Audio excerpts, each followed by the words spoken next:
శ్రీ గురుభ్యో నమ. ఓం శ్రీ గణాధ్యక్షరాయ నమ. మనం అద్భుతమైనటువంటి వాల్మీకి రామాయణంలో అంచెలంచెలుగా ఇప్పటికి 7 ఎపిసోడ్లు తెలుసుకున్నాం బాలకాండలో. ఇక ఈరోజు 8వ ఎపిసోడ్లో విశ్వామిత్రుడు ఏ విధంగా రాముడు అడిగిన ప్రశ్నకు గంగా అవతరణ గాథ చెప్పారో, ఏ విధంగా ఈ సగర పుత్రులు కపిల మహర్షి యొక్క శాపానికి గురై భగీరథుడి చేత గంగ భూలోకానికి వచ్చి వారు ఏ విధంగా స్వర్గలోకం చేరారు మొదలైనటువంటి విశేషాలను ఈ 8వ ఎపిసోడ్లో సూక్ష్మంగా ఇలా తెలుసుకుంటున్నాం.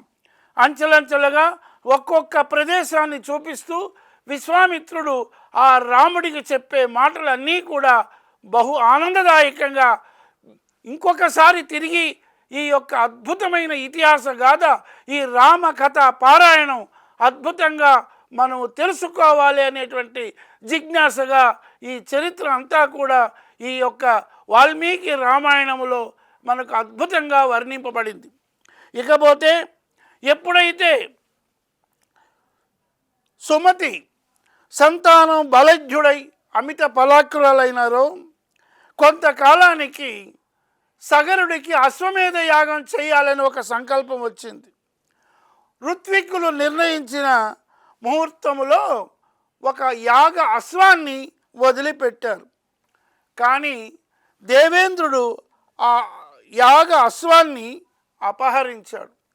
ఇక్కడ ఏ విధంగా అపహరించబడినటువంటి ఆ అశ్వం ఎక్కడ దొరికింది అనేటువంటి మీమాంస అయినటువంటి మనకున్న సందేహానికి ఒక కథాభాగంగా విశ్వామిత్రుడు చెప్పినటువంటి గంగ అవతరణ గాథ ఈ 8వ ఎపిసోడ్లో సూక్ష్మంగా ఇలా తెలుసుకుంటున్నాం అద్భుతంగా.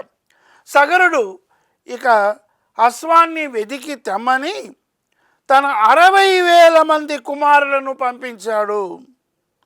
అది భూమి మీద కనపడకపోతే భూమిని త్రవ్వుకుంటూ పాతాళం వరకు పోయి వెదకమని చెప్పాడు ఈ యొక్క సగరుడు తన 60,000 మంది కుమారులతో. ఇక ఆ సగర పుత్రులు భూమండలం అంతా వెతికారు. యాగ అశ్వము కనపడలేదు. ఒక్కొక్కరు ఒక చదరపు యోజన మేర భూమిని తవ్వుకుంటూ వెళ్ళారు. చివరికి పాతాళ లోకాన్ని చేరారు. అక్కడ ఈశాన్య దిశలో తపస్సు చేసుకుంటున్నాడు ఒక మహాముని. వారే ఆ యొక్క కర్దమ ప్రజాపతి దేవహుతికి జన్మించిన విష్ణు అంశ శోభితుడు కపిల మహాముని. ఆయన సమీపంలో గడ్డి మేస్తూ తిరుగుతున్న యాగ అశ్వాన్ని చూశారు. తమ అశ్వాన్ని ఆ ముని అపహరించారని వీరు భ్రమపడి కోపంతో ఆ కపిలుడి మీదికి ఆయుధాలతో దండెత్తారు ఈ యొక్క సగరుని కుమారులైన 60,000 మంది. ఆ మహాత్ముడు కోపంతో ఓంకారం చెయ్యగానే 60,000 మంది భస్మీభూతం అయిపోయారు. ఎంతకాలానికి కుమారులు రాకపోవడంతో సగరుడు తన మహారథి అయిన అంశుమంతుణ్ణి పిలిచాడు. పినతండ్రులని యాగ అశ్వాన్ని వెదకమని ఆదేశించాడు. ఇతడు ఎవరి కుమారుడు? అసమంజుడు అనేటువంటి అతని కుమారుడు. కేసినికి పుట్టినటువంటి అసమంజుడు అనేటువంటి అతని కుమారుడే ఈ యొక్క అంశుమంతుడు. ఇక పినతండ్రులను యాగ అశ్వాన్ని వెదకమని ఆదేశించాడు ఈ సగరుడు తన 60,000 మంది కుమారులకి. బయలుదేరే ముందు ఎన్నో జాగ్రత్తలు చెప్పాడు. ఏదైనా కష్టసాధ్యమైన పనికి పూనుకుంటే ఎలా ప్రయత్నించాలో కూడా ఉపదేశించాడు. నాయన, భూమి లోపల జీవులు పెద్ద శరీరాలతోనూ గొప్ప పరాక్రమతోనూ ఉంటాయి. నీవు రథములో ఆయుధాలన్నీ నింపుకో. నీవు దారిలో నమస్కరించదగిన మహాత్ములు నీకు కనపడతారు. నీ పనికి విఘ్నాలు కలిగించే వాళ్ళు ఎదురవుతారు. అభివాద్యస్యం అభివాద్యస్త్వం, నమస్కరించవలసిన వారికి నమస్కరించు. హత్వా విఘ్నకరానపి, నీ పనికి నిష్కారణంగా అడ్డు తలిగే వారిని సంహరించు అని ఆజ్ఞ ఇచ్చాడు ఈ యొక్క సగరుడు. నీ పినతండ్రులు ఏమయ్యారో తెలుసుకో, యాగ అశ్వాన్ని వెదికి తీసుకురా అని అంశుమంతుడిని పంపాడు సగరుడు. ఇక అంశుమంతుడు సగర కుమారులు వెళ్ళిన మార్గంలో పాతాళములో చేరి యాగ అశ్వాన్ని చూశాడు. సమీపములో భస్మరాసులై పడి ఉన్న పినతండ్రులను చూశాడు ఈ యొక్క అంశుమంతుడు. అటు తర్వాత జరిగిన దానికి దుఃఖించి పితరులకు తర్పణాలు ఇవ్వడానికి నీటి కోసం వెతుకుతుంటూ వెళ్ళాడు ఈ యొక్క అంశుమంతుడు. అతడికి తండ్రుల మేనమామ గరుత్మంతుడు కనపడ్డాడు. అతడు అంశుమంతుడిని ఓదార్చాడు. అంశుమంత అని ఒక సలహా చెప్పాడు. నీ పినతండ్రులు మహాయోధులు, వీరు కపిలుడి వలన భస్మీభూతమయ్యారు. వీరికి సాధారణమైన నీటితో తర్పణం ఇవ్వడం యోగ్యమైన పని కాదు. స్వర్గములో ప్రవహించే గంగానది యొక్క పావన ఉదకాలతో, పావనమైన నీటితో వీరికి తర్పణం చెయ్యి. ఆ లోక పావని వీరిని పవిత్రుల్ని చేస్తుంది, స్వర్గానికి చేరుస్తుంది. ఈలోగా యాగ అశ్వాన్ని మీ తాతగారికి ఇచ్చి యజ్ఞము పూర్తి చేయించు అని అన్నారు. వెంటనే అంశుమంతుడు అశ్వాన్ని తీసుకొని పోయి సగరుడికి ఇచ్చాడు. జరిగింది చెప్పాడు. ఈ గరుత్మంతుడి మాటలు విని సగరుడు యొక్క ప్రదేశానికి అంశుమంతుడు చెప్పాడు కదా, ఈ యొక్క గరుత్మంతుడు వీరు మహాయోధులు, వీరికి మామూలు నీటితో తర్పణాలతో పనికిరాదు, గంగా భవాని యొక్క ఆ పుణ్యతీర్థంలోని ఆ తీర్థంతోనే తర్పణం వదలాలన్నాడు. కాబట్టి వాళ్ళు స్వర్గానికి చేరుతారు. నీవు వెళ్ళి ఈ యొక్క యాగ అశ్వాన్ని మీ తాత అయినటువంటి సగరుడి దగ్గరికి ఇచ్చి యజ్ఞాన్ని పూర్తి చేయించు అని గరుత్మంతుడు సలహా ఇచ్చాడు ఈ అంశుమంతుడికి. ఈ అంశుమంతుడు అశ్వాన్ని తీసుకుపోయి సగరుడికి ఇచ్చాడు. జరిగింది చెప్పాడు. సగరుడు దుఃఖాన్ని దిగమింగుకొని యజ్ఞాన్ని పూర్తి చేశాడు. ఇక గంగను భూమికి తెచ్చే ఉపాయం తెలియకుండానే సగరుడు మరణించిపోయాడు. అతడి తరువాత అంశుమంతుడు, అతడి కొడుకు దిలీపుడు కూడా గంగను తేలేకపోయినారు. దిలీపుని కొడుకైన భగీరథుడు గోకర్ణ క్షేత్రంలో తీవ్రమైన తపస్సు చేశాడు. ఆ తపస్సుకు మెచ్చి బ్రహ్మ ప్రత్యక్షమైనడు. ఈ విధంగా ఎవరి వల్ల రాలేకపోయిన గంగ ఇక్కడికి సగరుడి వల్ల రాలేకపోయిన మరణించాడు. అటు తరువాత అంశుమంతుడు తేలేకపోయినాడు. అతని కుమారుడైన దిలీపుడు కూడా తేలేకపోయినాడు. చివరికి దిలీపుని కుమారుడైన భగీరథుడు గోకర్ణ క్షేత్రంలో తీవ్రమైన తపస్సు చేశాడు. ఆ తపస్సుకు మెచ్చి బ్రహ్మ ప్రత్యక్షమయ్యాడు. స్వర్గములో ఉన్న గంగ పాతాళములో ఉన్న తన పితరుల భస్మరాశులను తడిపేలా వరమివ్వని బ్రహ్మను భగీరథుడు కోరాడనమాట.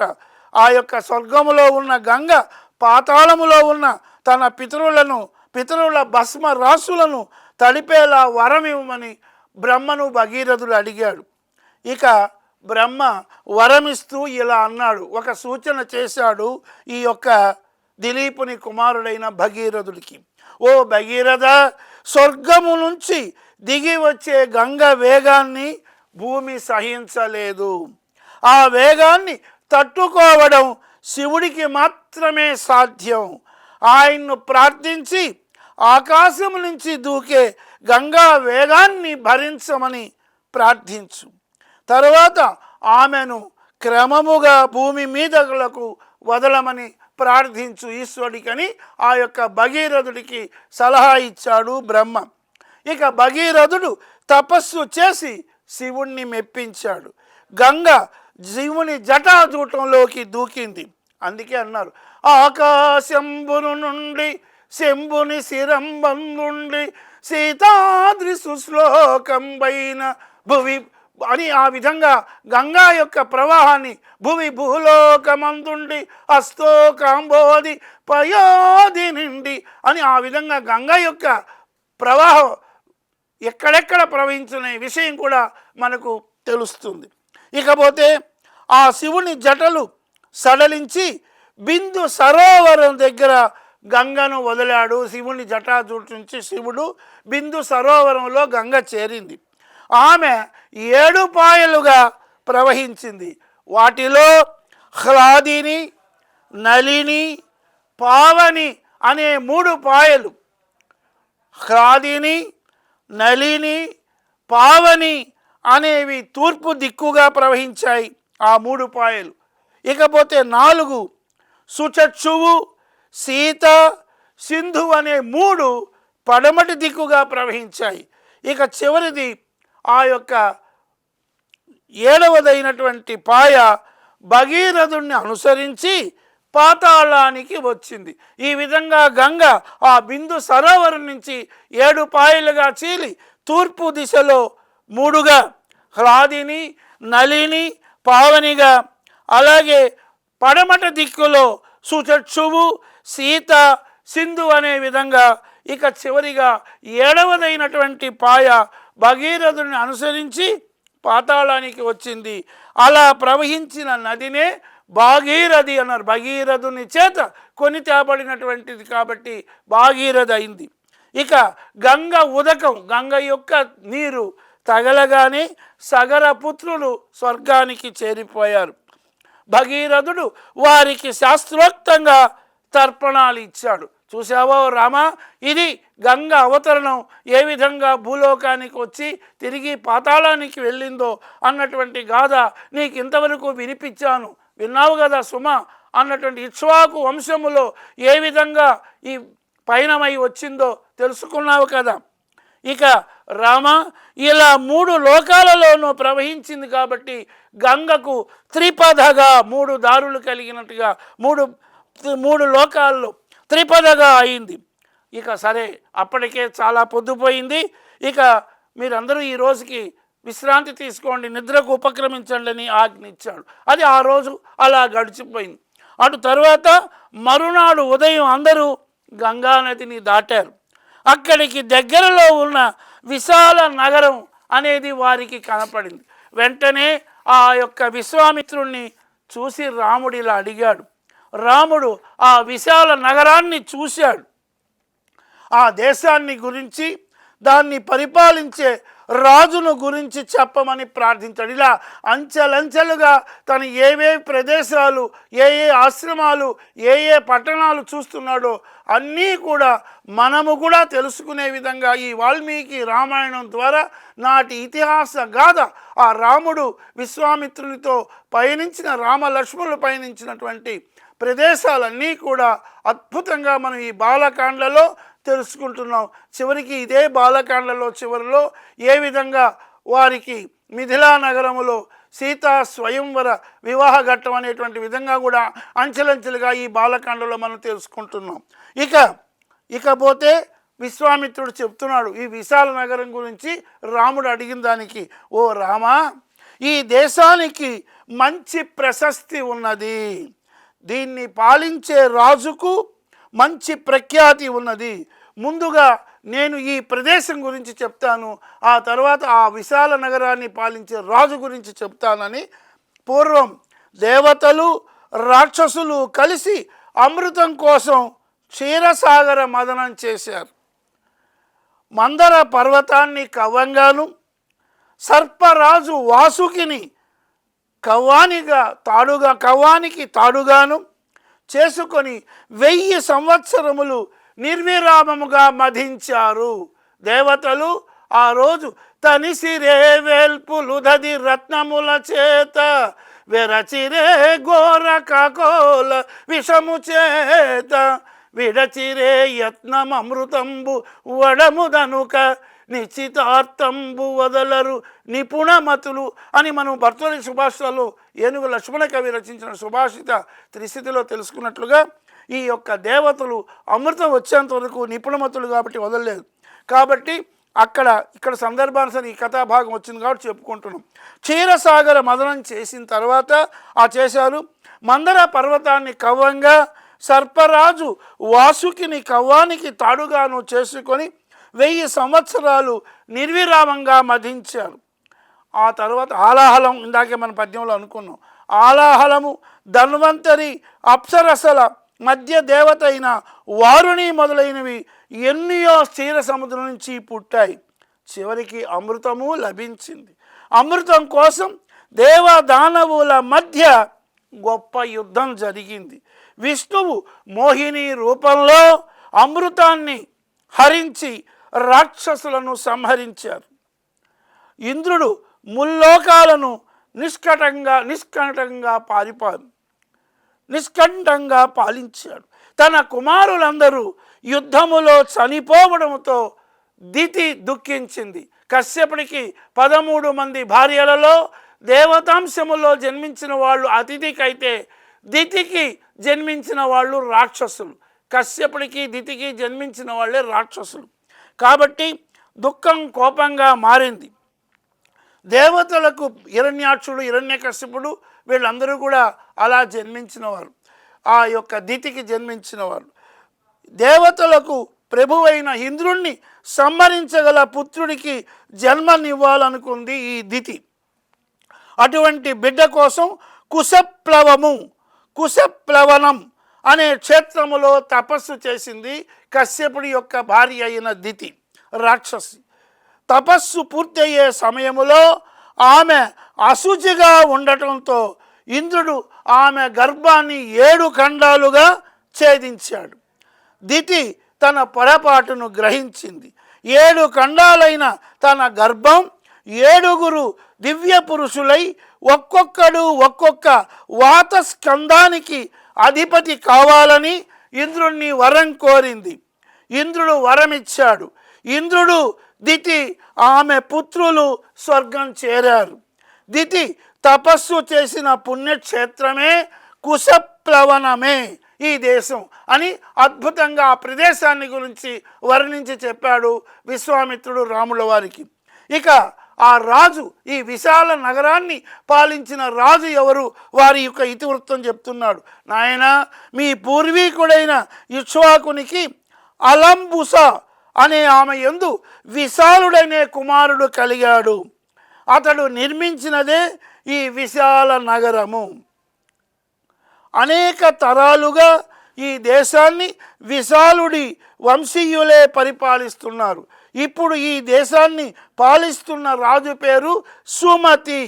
అతడు పరమ ధార్మికుడు అని ఒక్కొక్క గాథగా, నాయన, మీ యొక్క ఇక్ష్వాకంశంలో వచ్చినటువంటి అలంబుస అనే ఆమెకే ఈ విశాలుడనేవాడు పుట్టాడు.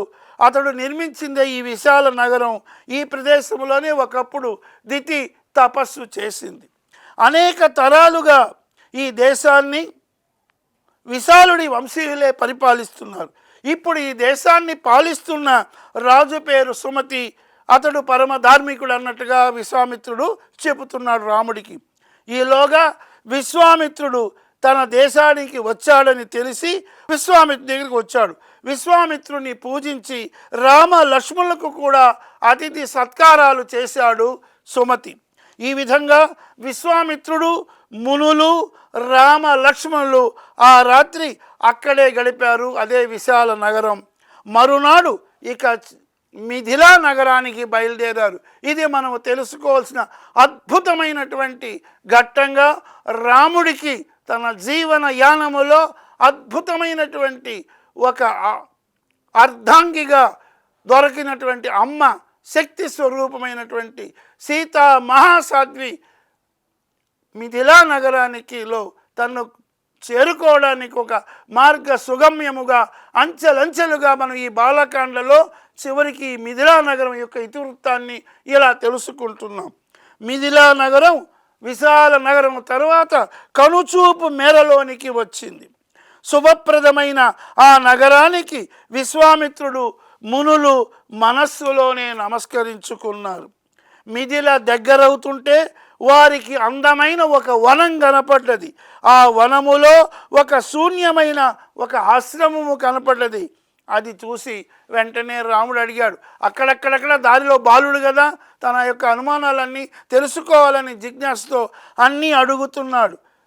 ఓ విశ్వామిత్రుని గురించి, ఓ స్వామి, ఓ మహర్షి, ఈ ఋషి వాటిక చూస్తే ప్రాచీనమైనదని తెలుస్తున్నది. అందమైన ఆశ్రమ శోభతో అలలారుతున్నది. దీన్ని చూడగానే పవిత్రమైన భావన కలుగుతున్నది. ఇది జన సంచారం లేకుండా శూన్యంగా ఉంది. ఈ ఆశ్రమం ఎవరిది? దీని యొక్క విశేషాలు ఏమిటి? ఒకప్పుడు గొప్పగా ఉన్నట్టుగా ఈ ఋషి వాటికి కనపడుతున్నది, కానీ ఇది పవిత్రమైన భావన కలిగింది. ఈనాడు ఇక్కడ జనసంచారం ఎవరూ లేరు అని అద్భుతమైనటువంటి ఆ భావనని, ఆ ఆశ్రమ వివరాలు అడగమని, ఎందుకు ఈ వనం ఇలా అయింది అని అడిగాడు విశ్వామిత్రుని రాముడు. చిన్న బాలుడు కదా, ప్రతిదీ కూడా తెలుసుకోవాలని ఒక జిజ్ఞాస. వెంటనే విశ్వామిత్రుడు ఆ ఆశ్రమ కథను వివరించాడు. రామా, నీవు తప్పక తెలుసుకోవాల్సిన వృత్తాంతం నేను తప్పకుండా చెబుతాను, విను.